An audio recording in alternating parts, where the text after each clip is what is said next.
You know who it is, your man, Digg Ditch, Horror Flick, Super 6, Bigg Mitch. And I'm kicking in doors with those three O's. And I'm bringing 28 101s because we Vegas sons. It's the Meadowlands. It's the Metals, man. And you already know Hubba Dub Scrub. And you know, should I do this? Shh, moment of silence. Bam! You already know I'm sitting on them things. Big Bolo, y'all ain't mine. Nah, welcome to Vegas Chronicles with your man. Horror Flick, Super 6, Bigg Mitch. And today, just like any other day, man, I bring you actual factuals. Today we go back to prison. I told you I got a lot of stories about prison. But see the difference between me and a lot of other people that talk about prison, I don't glamorize it. I talk about the truth. You know what I mean? And to you youngsters out here that think it's a rite of passage to go to prison to become a man, you know, it's my job to correct you because I'm going to tell you something. You better off staying out here going to school and doing it the right way because to go to prison, and one thing about prison, they go make you do what they want you to do. You ain't got no other choice. And you shouldn't have to go to prison to get an education. You shouldn't have to go to prison to be sober. Everything that you go to prison and accomplish, you can accomplish out here on the streets, man. Because going to prison, and I mean, when you do it, you know, and you get your high school diploma, that's cool. But to go to prison and do all that, and it seems like that's the only time we do that is when we go to prison, we get our education, right? You know, it's like training an animal how to be civilized and then releasing it back into the wild. Man, get your education out here like normal kids, man. Quit falling for that false, fictitious gangster bull crap that we got caught up in and poisoned y'all reality with. But back to prison. And shout out to everybody that support my platform, man. You know, for the ones that stuck with me from day one, I thank you for, you know, being with me and watching it grow. You know, and everybody that showed me their appreciation, man, that keeps me going. That's why I do this. But back to prison. Check this out. Now, I don't know how prison is now, but you know, prison has changed a lot. Back in the days, prison was wide open. When I mean wide open, it was camp happy. Indian Springs, we had radios. Dudes was walking around with rollers in their hair. We had we was smoking major weed. We was doing our thing. We had everything they had on the street. For real. And you know, we took advantage of that. But I'm gonna tell you something. It wasn't all gangster like everybody think it was. You know, it was race riots. People were getting stabbed. All that was happening. I've been in a couple race riots. I've been stabbed up. All that. Yeah, it's like that. But it's also another side of it too. And y'all need to know about it. You know, because a lot of mamas done got that phone call. Yeah, y'all know about that phone call, right? When your son get caught laying up with another man, that phone call. Yeah. See, Indian Springs was open, wide open, you know. And a lot of things used to happen on that yard, for real. I mean, I had you know, when I was gangbanging, I had a homeboy named Raul, green eyes. He ended up taking Triggs. Triggs was a caseworker that worked at Indian Springs. Everybody remember Triggs. You know what I mean? He ended up taking Miss George from Triggs and marrying and Triggs' wife. Inmates was busing female staff members. Bo Fletcher. Hey, look, Bo put on a female. Look, he had him a woman up there, a CO. Bo put on her top uniform and took count for her one night down there at Indian Springs. It was wide open. Dudes was knocking females left and right. That's just how it was, you know. And but it was some other stuff going on too. For instance, one day, it was about 20 of us. and it was Mad Bomber, Gangster Rob. It was a drive-by. It was a gang of us, and we was down there by Unit 2, right? And we were just hanging out, going from unit to unit, basically smoking weed, just doing what we do. And back then, when you come from Unit 2, you can go up the sidewalk, or you can cut between the back or the side, which is the back of the gym, and on the side of Unit 2, you could cut in between there and go across, the basketball courts or by the boxing ring and all that old stuff. You used to be able to cut in the back of the gym, from Unit 2. And we took that route because we was going to Unit 4. So when we cut through the gym, in the back of the gym by the weight pile, and we go over there by the boxing ring, over here to the gym is a back door you can go in, right? So the gym got 2 entrances.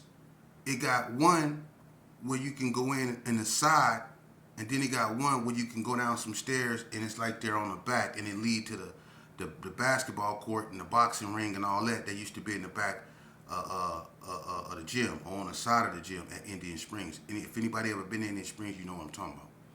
But, okay, now, the door to the gym that's at the bottom facing the yard, right?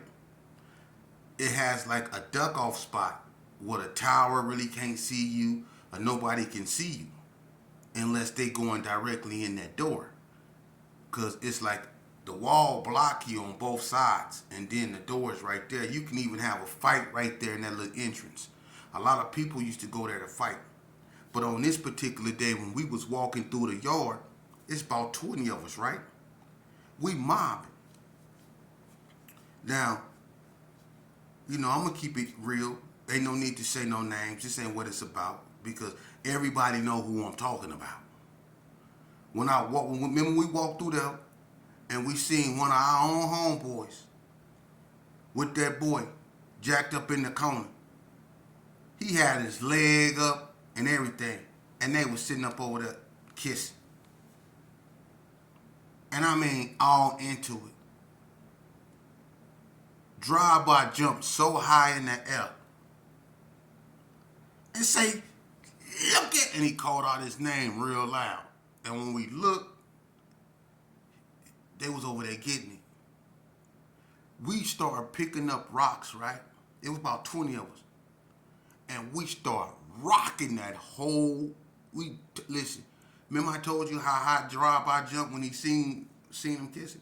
That's how we had them jumping. We was tearing them up with them rocks. We was rocking them. And he know who he is. But that's what was going on in prison. For y'all that really want to know. That's what was really going on in prison. I mean, we had them in that corner lumped up, hematoma up in that corner. We rocked that corner. We tore that corner up. Hey, I'm gonna tell you something else you didn't know. It's some dudes that then took some cold L's fighting them homosexuals. Y'all remember Doombuggy had a fight with Flame on the side of Unit 4? Doombuggy and Flame had a fight. Flame looked like Shaquille O'Neal. For real. Looked like he just stand in the middle of the basketball court and just dunk on everybody. For real. That's how he really looked. Tall, big, sloth-looking dude. Looked like he just stand in the middle of the court, don't even move. He looked like he just dunk on it, just grab the ball and just turn around and just dunk on you. That's how Flame looked and built. Him and Doombuggy had a fight. Doombuggy, he a bodybuilder. He looked like he belonged on the stage, right? But on this particular day, it was all bad. They get into it by Unit 4, right? Now, I don't know what it was about, but, I'm not going to get into that. But I know they squared off in front of I think it was Unit 4. And they got to scrapping it, and Flame wasn't really trying to fight Doombuggy. But Doombuggy, he was real aggressive. When Doombuggy get mad, Doombuggy go off. You know what I'm saying? He real country like, and he go off. Come on! You know what I'm saying? Get to doing all that. So the boy didn't want to fight Doombuggy, but Doombuggy didn't leave him no choice. They get to scrapping, right? Look, The boy hit Doom Buggy with a body shot. And I'm not, look, a body shot. Boom! Hit him with a body shot. Doom Buggy farted so hey, look. It ain't funny, look. Doom Buggy farted so loud. He hit Doom Buggy with a body shot. Boom! Hey, look. Doom Buggy farted loud as a mother. He farted loud. It ain't gonna be no laughing or nothing like that. I ain't gonna laugh like that. But everybody remember that when Flame hit Doom Buggy. Remember Flame hit Doom Buggy with that body shot and he farted loud. I don't want to be, spend too much on that. But yeah, even the police. Look, the police from Unit 3. He was watching the whole fight. He was cool. He didn't, he ain't call it in or nothing. He just sit out there and watch it. But when Flame hit Doom Buggy with that body shot, even he heard that fart from way up over there. He farted loud. And then put them things on Doom Buggy put out there. They was out there scrapping like a mud. And Doom Buggy picked up a rock, right? But he was so drunk, when he tried to throw it at the boy, he was running, see, like going sideways with it, you know what I mean? He was drunk, you know what I mean? That boy put hands on Buggy, you know what I mean? So, that's what be really going on in prison, stuff like that, And I tell you another thing, DMC. Hey, look. One morning, this when Dan cut his hair. Dan used to have a long curl, right? DMC used to have a long curl, right? He cut his hair, he just had a tail in the back, right? DMC was getting ready to go to camp, getting ready to go home. He had done all that time, and he was ready to go, So one morning during breakfast, DMC was he was leaving breakfast, right? But DMC had a couple caps of weed on, and a lot of times, when I hadn't done it before. Went to the kitchen with weed in my pocket, and just walked out of there. You know what I'm saying? But on this particular day, the police want to be searchery. You know what I'm saying? Because people used to steal cereal boxes, or whatever they could out the kitchen. So sometimes they'll search, especially when they got like oranges and stuff like that, because people be stealing the fruit to make pruno. So the police will search you. So on this particular day, DMC had like a couple caps of weed on him, right? So when he went to walk out the door, the police basically told DMC to get up against the wall. DMC know he had that weed on him. He know what I'm talking about. And when the police told DMC to get up against the wall, DMC was like, I guess arguing with him. I got up the wall for what I do. You know what I'm saying? Trying to argue with him. I know, like up against the wall. DMC act like he was finna get against that wall and broke on his head. Hey, look, I mean broke on the police in prison. He broke on the police. Hey, it's funny. Hey, look, it ain't funny, but he broke on the police in prison. And got rid of what he had, you know what I'm saying? He had to do what he had to do. He'd rather go to the hall for that than get caught with what he had, you know what I'm saying, and possibly catch some more time or anything, you know what I'm saying? Lose stat time, all kind of stuff. But he had some bud up on him. And it was gone. DMC was gone. And he got rid of that boy. But that's what was going on in prison. Or what about this? KK. Remember KK from Bloodstone Feelings? He got a brother named Bam. They Bloods. They from Cali, you know what I'm saying? But they basically ride with the Vegas Bloods. He used to be, B.I. from Skyline Pyrus, KK, K-Loco, Honey Bear, Home Team, Buddy Bud, a few more of them. They was all Cali boys, but they was Bloods, and they rolled with the Vegas Bloods. He was all love. Butter from Skyline Pyru. They all hung out together. But KK, look what he do. It was a female CO named Miss Orms that worked there. Real tall, light-skinned female. The boy from Playboys, Gugu, he ended up knocking her. You know what I'm saying? But everybody liked Miss Orms, you know what I'm saying? She used to be on the tower, you know what I'm saying? Everybody used to always talk to her, especially Honey Bear. Honey Bear liked it to show out on the weight pile, putting weight on there. He know goddamn well he can't lift, and got me trying to pull it. I'm doing deadlifts trying to pull the weight up off of him. He trying to impress her and put 5 something up on this, doing damn well he can't bench press this. And a break that and got me doing deadlifts. I'm over there pulling hard, veins coming out my neck. I'm about to black out trying to pull this up off Honey Bear ass. He trying to show out in front of her, right? But to make a long story short, she was working Unit 4 one night, right? And you know they do count, you know what I'm saying, at night. And sometimes when they do count, you know, they stick the flashlight up in your window, make sure you and your celly up in there, and keep it pushing. KK, he watching for her, right? He think, you know, since he didn't had a couple conversations and got away with saying, you know, some slick stuff to her without getting a write-up, he was good, right? So he decided to push his luck. So he took off all his clothes. Look, she did count. She get to his room, he naked. He masturbate, right? She put the light up on him right as he doing it. She keep it pushing. He thinking, oh, she like that. I got me one. You know what I'm saying? He think he doing it. So he smiling. He feeling himself, right? Man, after she wouldn't got through counting, she called that in. Because, boy, they came down there so deep, all you heard was keys and walkie-talkies. This and that. Boy, they came down there, look, went to his room, snatched him off that top bunk, and had him coming up out of there looking, man, they had him in so many locks coming up out of that room, man. They had him in rear naked chokes, guillotines, commerce. They had him in ankle locks. They had him in all kind of stuff coming up out that room. Y'all remember KK got caught for, you know what I'm saying, in front of Miss Orange, man. Keep it real, you know. But that's the side of prison a lot of people don't like to talk about. Or like me. When I was around there, I was around there so terrible. I was bullying people. I was disrespecting. I was real disrespectful. I was taking stuff. You know, I was starting stuff.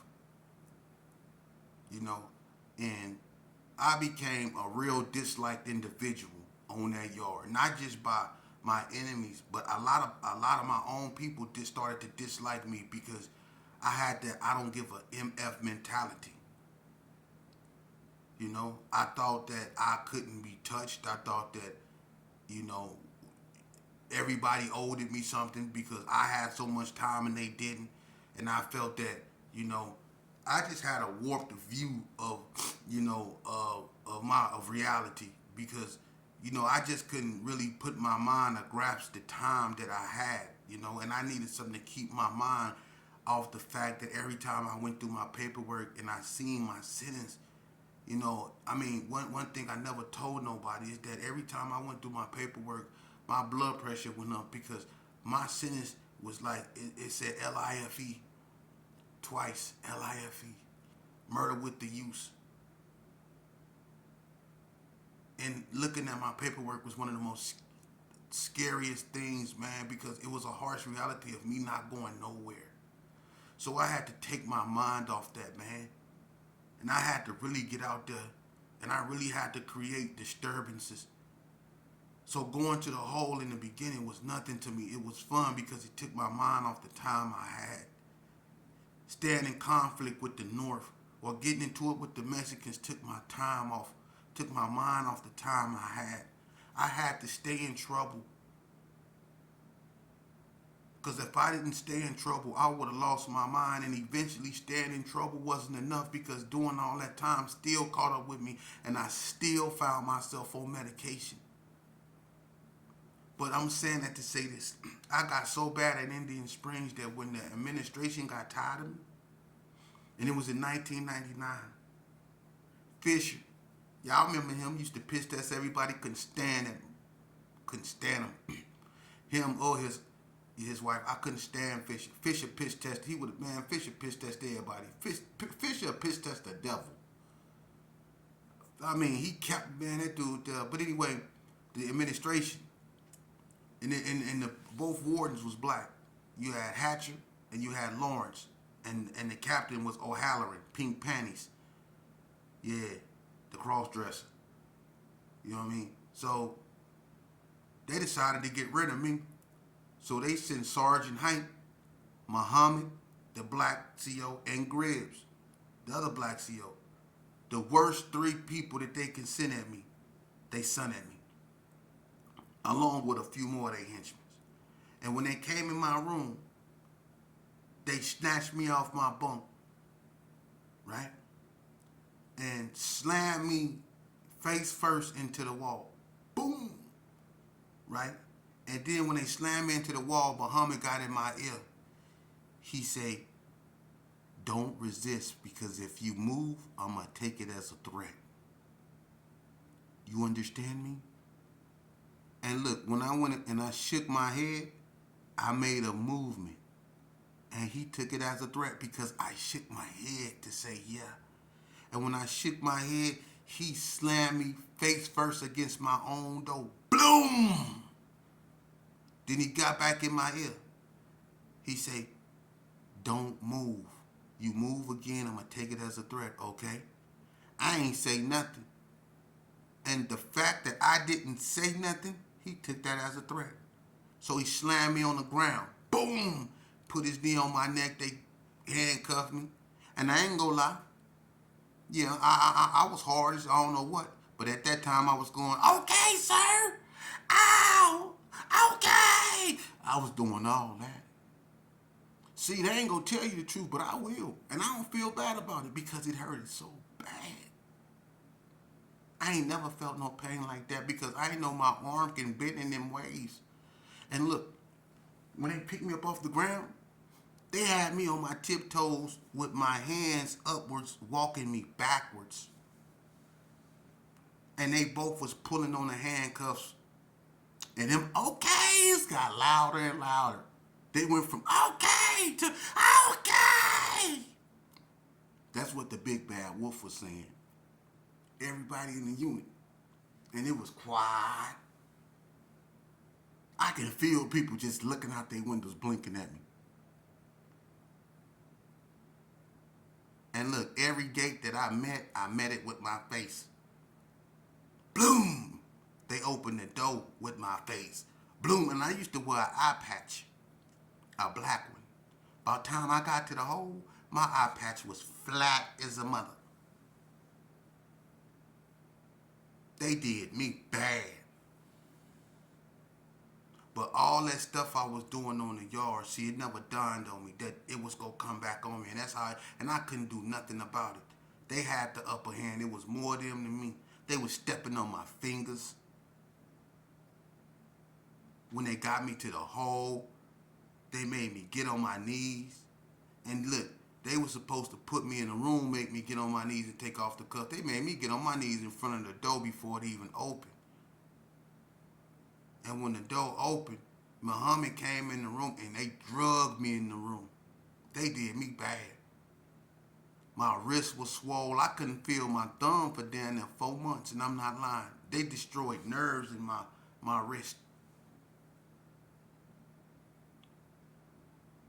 But that was because of all that stuff I was doing. Oh yeah, I tried to get back. I tried to kill Muhammad. That's why they kicked me off Indian Springs Yard. Out of everybody in that crew, I wanted him. I wanted him. And I didn't eat. I didn't do nothing. I told him y'all got 72 hours to let me out this room. And the boy from Delmonico, Dust Storm, slid me a banger and a couple cigarettes to handle my business. That's why I always salute Dust Storm. He was a real one.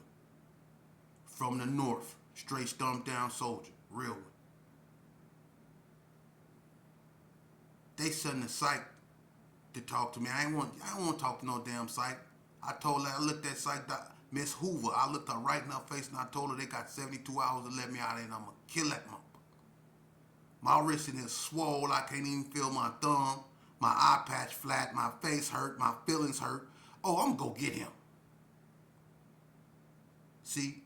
And the fact that I had that mentality, that's when the medication came in and me up. They put me on a bus, sent me to Gene. Because at that time, that was one of the mental health facility was down south. They sent me over there and put me in Unit 7 where my uncle was and had me in the room, 4-point observation with a pamper on Howl Dog.